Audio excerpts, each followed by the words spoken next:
السلام علیکم. یہ ویڈیو کلاس 2 کے اسٹوڈنٹس کے لیے ہے. سیکنڈ چیپٹر ہمارا اردو کا ہے رحم دل عالیہ. عالیہ ایک نیک اور رحم دل لڑکی تھی. وہ دوسری جماعت میں پڑھتی تھی. عالیہ ہمیشہ صاف ستھری رہتی اور سب کی مدد کو کرنے کو تیار رہتی تھی. اس لیے اس کے والدین، پڑوسی اور اساتذہ سب ہی اس کو پسند کرتے تھے. ایک دن عالیہ اسکول سے گھر واپس آ رہی تھی. جب وہ اپنی گلی میں داخل ہوئی تو اس نے دیکھا کچھ بچے ایک طرف کھڑی سائیکل کے پیچھے پتھر پھینک رہے تھے.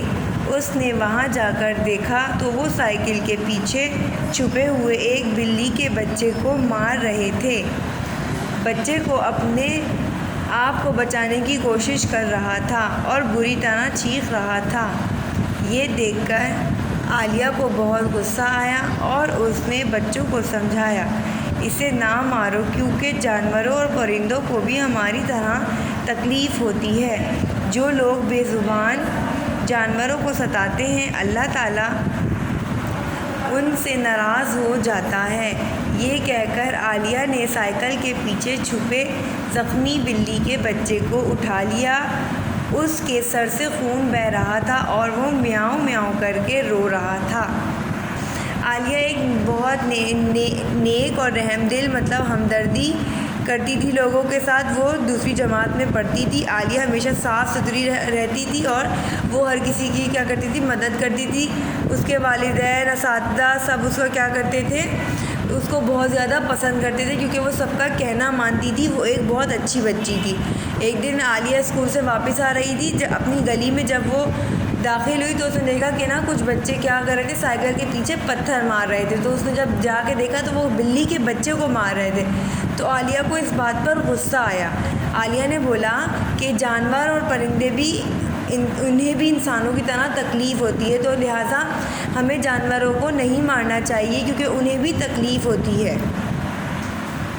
اللہ تعالیٰ بھی ناراض ہو جاتے ہیں. تو اس لیے ہمیں بڑوں کا کہنا ماننا چاہیے، سب کا احترام کرنا چاہیے، اپنے اساتذہ کا احترام کرنا چاہیے، ہمیں سب کا کہنا ماننا چاہیے. عالیہ بلی کے بچے کو گود میں لے کر گھر آئی اور اس نے اپنی امی کو ساری بات بتائی.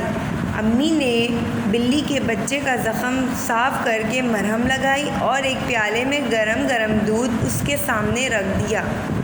بچہ بہت بھوکا تھا. وہ جلدی جلدی دودھ پینے لگا. یہ دیکھ کر عالیہ بہت خوش ہوئی. عالیہ بلی کے بچے کو گھر میں لے کر آئی. پھر اس کی امی نے کیا کیا، اس کی مرہم کی، اس کا خون جو بہہ رہا تھا اسے صاف کیا اور اس پر دوائی لگائی. پھر اس کی امی نے اس کو گرم گرم دودھ دیا.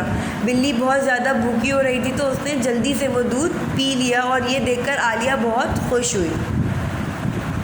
عالیہ نے بلی کے بچے کو 2-3 دن اپنے گھر میں رکھا.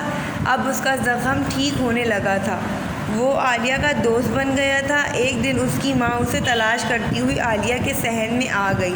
اپنی ماں کی آواز سن کر بلی کا بچہ دوڑ کر اس کے پاس چلا گیا. یہ دیکھ کر عالیہ اس کی امی بہت خوش ہوئیں. بلی اپنے بچے کو لے کر چلی گئی. عالیہ نے 2-3 دن اس کو اپنے گھر میں رکھا تاکہ وہ ٹھیک ہو جائے. اس کا زخم ٹھیک ہونے لگ گیا تھا اور وہ عالیہ کا دوست بھی بن گیا تھا. ایک دن جو بلی کا بچہ تھا وہ اس کی ماں اس کو تلاش کرتے کرتے عالیہ کے گھر میں آ گئی. جیسے ہی اس بچے نے اپنی ماں کی آواز سنی وہ اس کے پاس دوڑتا ہوا چلا گیا. پھر اس کی امی نے اس کو اپنے ساتھ لے گئی. یہ دیکھ کر عالیہ اور اس کی امی بہت زیادہ خوش ہوئی. بلی بھی اپنے بچے کو لے کر چلی گئی. عالیہ کی امی نے اس کو پیار کرتے ہوئے کہا دنیا میں وہی انسان سب سے اچھا ہے جو کسی کو تکلیف نہ پہنچائے بلکہ دوسروں کی پریشانی میں ان کے کام آئے. عالیہ کی امی نے ان کو بہت پیار سے ایک بات سمجھائی کہ دنیا میں وہی انسان سب سے زیادہ اچھا ہے جو کسی کو تکلیف نہ پہنچائے اور دوسروں کی پریشانی میں کام آئے. ہمیں کسی کو تکلیف نہیں پہنچانی چاہیے. جسے ہماری ضرورت ہو ہمیں اس کی مدد کرنی چاہیے جو ہم سے ہو سکے. ہمیں ہر کسی کے کام آنا چاہیے اور ہمیں سب کی خدمت کرنی چاہیے. بڑوں کا احترام کرنا چاہیے. یہ ہمارے چیپٹر کی ایکسپلینیشن یہاں پر فنش ہو گئی.